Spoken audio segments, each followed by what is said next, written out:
వచ్చినప్పుడు అందరి యొక్క ఆలోచనలు సలహాలు తీసుకొని ఇంకా పెద్దగా వైబ్రేట్ అంటే విశాలంగా ఉంటుంది, ఫ్లెక్సిబుల్గా ఉంటుంది మనం సర్వీస్ చేయడానికని ఈ రాజకీయ రంగంలోకి వచ్చింది. రాజకీయాల్లోకి వచ్చింది కూడా నేనే నా నా ఉద్దేశం సేవనే.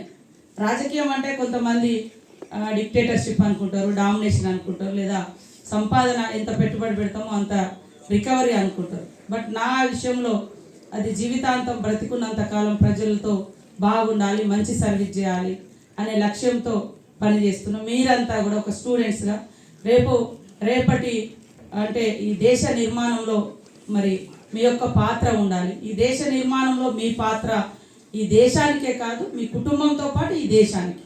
మిమ్మల్ని మీరు సంస్కరించుకుంటూ, మిమ్మల్ని మీరు సరిదిద్దుకుంటూ, మిమ్మల్ని మీరు ఆవిష్కరించుకుంటూ ముందుకు తీసుకెళ్తూ మరి నలుగురికి ఉపయోగపడే విధంగా. అప్పుడే ఒక మరి అంబేద్కర్ లాంటి వాళ్ళు, గాంధీ లాంటి వాళ్ళు, ఇంకెంతో మంది మహనీయులు, భగత్ సింగ్ లాంటి వాళ్ళు వాళ్ళ దశలలో రకరకాల పోరాటాలు చేసినటువంటి వాళ్ళు కూడా ఉన్నారు. వాళ్ళు మనకు డైరెక్ట్గా పరిచయం లేదు, కానీ వాళ్ళ చరిత్రతో పరిచయం ఉంది, వాళ్ళ జీవితంతో పరిచయం ఉంది. కాబట్టి మనము వాళ్ళను ఇక్కడ స్ఫూర్తిగా తీసుకుంటాం. వాళ్ళు చేసినటువంటి త్యాగాలతో పరిచయం ఉంది. సో మనం ఇప్పుడు ఏమవుతుందంటే అందరూ ఒక మూస పద్ధతిలోకి వెళ్తుంది. అందరూ అంటే ఒక పక్కన అన్యాయం జరిగినా కూడా తలెత్తి చూసి ప్రశ్నించలేని తత్వం పెరుగుతూ ఉంది. అదేవిధంగా యూత్లో కూడా కొంత రకరకాల బ్యాడ్ హ్యాబిట్స్ వైపు కూడా వెళ్ళి కుటుంబం పరువు బయటకు వచ్చి ఆ తర్వాత ఆత్మహత్యల వైపు లేదా రకరకాల క్లబ్లు, పబ్బులు ఇటువైపు.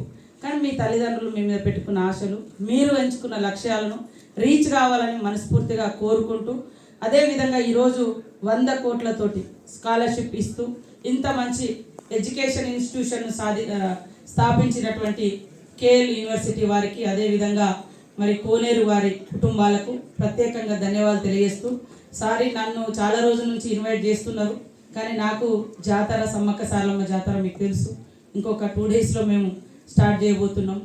అదేవిధంగా ఆదిలాబాద్ జిల్లాకి ఇన్ఛార్జిగా ఉండడం, ఇప్పుడు అసెంబ్లీ కూడా ఇప్పుడు కొద్దిగా మీకోసం, ఎందుకంటే మిమ్మల్ని పదే ఇబ్బంది పెడుతున్నాను, అటు డుమ్మగొట్టి ఇటు వచ్చిన అందరికీ ధన్యవాదాలు. మీరు అందరూ మీ జీవితాల్లో మంచి ప్లేస్లో ఉండాలని, మంచి స్థానంలో మిమ్మల్ని చూడాలని మీ యూనివర్సిటీ కోరుకుంటుంది. నేను కూడా మీ యొక్క అత్తగనో అమ్మగనో మంచిగా ఉండాలని మనస్ఫూర్తిగా జీవిస్తాను. ఇలాగనే ఇంకా స్టూడెంట్నే, LLM student, university of Osmania ఇప్పుడు కూడా. సో నా లైఫ్ మేడం అన్నట్టుగా అంత ఈజీగా ఏం లేదు. చిన్నతనం నుంచి ఒక ట్రైబల్ ఆదివాసీ కుటుంబంలో ఫారెస్ట్కి సంబంధించి ఒక మాటలు చెప్పాలంటే సమ్మక్క సారలమ్మ జాతికి సంబంధించినటువంటి బిడ్డలం మేము. ఆ ప్రాంతం నుంచి వచ్చి హాస్టల్స్లో చదువుకొని చిన్నతనం నుంచి రకరకాల అవమానాలు లేదా ల్యాండ్ లార్డ్స్ లేదా భూస్వాములు వారి యొక్క అట్రాసిటీస్, చుట్టుపక్కల జరుగుతున్నటువంటి అన్యాయాలను, మరి ఆనాడు ఉన్నటువంటి పరిస్థితులు. ఈరోజు దోపిడీ లేదంటే ఉంది, బట్ డిఫరెంట్ వేలో కనబడుతుంది. అప్పుడు డైరెక్ట్గా కనబడేది. రివోల్ట్ ఎక్కువ అయ్యేవాళ్ళం మేము చిన్నతనం నుంచి. సో 10th నుంచే 8th నుంచే మా రెసిస్టెన్స్ అనేది ఉండేది, తిరుగుబాటు అనేది కనబడేది. సో నా 10th క్లాస్ తర్వాతనే విప్లవోద్యమంలోకి వెళ్ళి గన్తో రాజ్యంతో పోరాటం చేసి తర్వాత బయటకు వచ్చి మరి ఒక ఉమెన్గా, ఒక మహిళగా అన్ని రంగాలలో అన్ని సందర్భాలలో నిలబెట్టేది కేవలం ఎడ్యుకేషన్, నాలెడ్జ్ అనేది ఇంపార్టెంట్, స్టడీ అనేది కూడా ఇంపార్టెంట్. అది బుక్ నాలెడ్జ్ అనుకోవచ్చు, జనరల్ నాలెడ్జ్ అనుకోవచ్చు, లేదా ఇట్లా తరగతుల అకాడమిక్ ఇయర్ లాగా చదువుకోవడం అనుకోవచ్చు. కానీ నేను బయటకు వచ్చిన తర్వాత నేనేమనుకున్నా అంటే నా జీవితము అక్కడే పోతుంది అనుకొని రెడీ అయిపోయినాము. కానీ అనివార్య కారణాల రీత్యా బయటకు రావాల్సి వచ్చింది.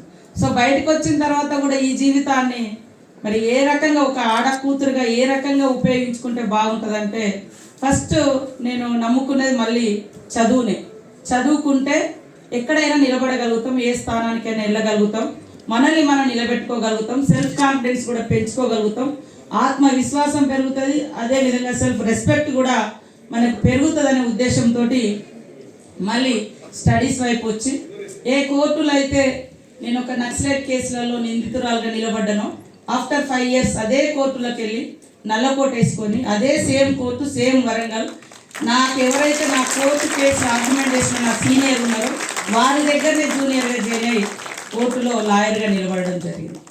ఆ తర్వాత మా కొలీగ్స్ అందరు ఇచ్చినటువంటి అడ్వైస్ తోటి ఆ రోజు సీఎం చంద్రబాబు నాయుడు గారు మరి ఒక అవకాశం ఇస్తే ఇంకా రాజకీయాల్లోకి వస్తే బెటర్గా ఉంటుంది, ఎక్కువ ఛాన్స్ పబ్లిక్ సర్వీస్ చేయొచ్చు అనే ఉద్దేశంతో పాలిటిక్స్లోకి రావడం జరిగింది. ఫస్ట్ ఓటమి ఉంటుందో అక్కడే విజయాన్ని వెతుక్కోవాలనే ఉద్దేశంతో ఏ ప్రాంతంలోనైతే నేను గన్ పట్టుకొని తిరిగినో, ఏ ప్రాంతంలో అయితే ఓడిపోయినో అక్కడే మళ్ళీ 5 years కష్టపడి ప్రజల యొక్క నమ్మకాన్ని పొంది వాళ్ళతో ఉంటూ అక్కడే అదే ప్రాంతంలో ఒకప్పుడు గన్తో తిరిగిన ఆ తర్వాత గన్మెన్ వెంట పెట్టుకొని తిరిగే పరిస్థితికి ఈరోజు నా ప్రజలు నాకు అక్కడ అనుమతించినటువంటి అవకాశం. నేను ఎప్పుడు కూడా నా చిన్నతనంలో స్టూడెంట్గా ఉన్నప్పుడు నేను నక్సలైట్ అవుతా అనుకోలేదు, నక్సలైట్గా ఉన్నప్పుడు లాయర్ని అవుతా అని కూడా ఊహించలేదు, లాయర్గా ఉన్నప్పుడు కూడా నేను ఎమ్మెల్యే అవుతా అనుకోలేదు, ఎమ్మెల్యే ఉన్నప్పుడు కూడా మళ్ళీ స్టూడెంట్గా వస్తా నేను అనుకోలేదు. ఎమ్మెల్యేగా ఉంటూనే LLM ఎంఏలో జాయిన్ అయినా, ఎంఏ చదువుకుంటూనే PhD స్కాలర్గా యూనివర్సిటీలో మన ఉస్మానియా యూనివర్సిటీలో ఒక 2 years బ్యాక్ కంప్లీట్ చేసుకోవడం జరిగింది. కానీ ఇప్పుడు నేను ఒక మినిస్టర్గా అయిన తర్వాత అంటే నేను ఎప్పుడూ ఒకటే అనుకుంటున్నా, జీవితంలో నేర్చుకోవాల్సింది చాలా ఉంది, ఏది మనకు అంత తెలిసింది కాదు. ఈ సమాజం చాలా పెద్దది, ప్రపంచం చాలా పెద్దది, మనకు తెలిసింది చాలా తక్కువ. మనం అనుకుంటాం ఎక్కువ మార్క్స్ వచ్చినప్పుడు లేదా ఎక్కువ ఏదైనా మనకు అంటే గొప్పగా పేరు వచ్చినప్పుడు మనం సుపీరియర్గా ఫీల్ అవుతాం, కానీ మనకంటే చాలామంది సుపీరియర్స్ ఉంటారు. సో నాలెడ్జ్ అనేది చాలా మహాసముద్రం, కాబట్టి మనం ఎంత నేర్చుకున్నా తక్కువే. కాబట్టి నేనేమనుకుంటా అంటే ఇప్పుడు కూడా ఎప్పుడు కూడా నిత్య విద్యార్థిగా ఉండాలి. అది ఎడ్యుకేషన్ పర్పస్లో కావచ్చు, నేర్చుకోవడంలో ముఖ్యంగా అంటే విషయాన్ని తెలుసుకోవడంలో ఎప్పుడు స్టూడెంట్గా ఉంటే ఎక్కువ విషయాలు మనం నేర్చుకోగలుగుతాం. ఇక్కడటువంటి స్టూడెంట్స్ కూడా ఇవాళ ఇక్కడటువంటి లెక్చరర్స్ కూడా నేర్చుకొని మీకు చెప్తారు. వాళ్ళు మనకు చెప్పేటప్పుడు టీచర్సే కావచ్చు, బట్ వాళ్ళు కూడా నేర్చుకోవాల్సిందే, చదవాల్సిందే. కాబట్టి మనం కూడా ఇప్పుడు మనకున్నటువంటి ఈ పోటీ ప్రపంచంలో ఎంత నేర్చుకున్నా మనకంటే ఇంకొకరు 2-3 ఎప్పుడు ముందంజలో ఉండే అవకాశాలు ఉంటాయి. కాబట్టి మన యొక్క పేరెంట్స్, మీ యొక్క పేరెంట్స్ మీ మీద పెట్టుకున్నటువంటి ఆశలు, మీరు చిన్నతనం నుంచి ఎంచుకున్నటువంటి లక్ష్యాలు ఏవైతే ఉన్నాయో వాటిని రీచ్ అయ్యే టైంలో రకరకాల ఆలోచనలు, రకరకాల అలవాట్లు మనల్ని కొద్దిగా అటు ఇటు లాగుతుంటాయి.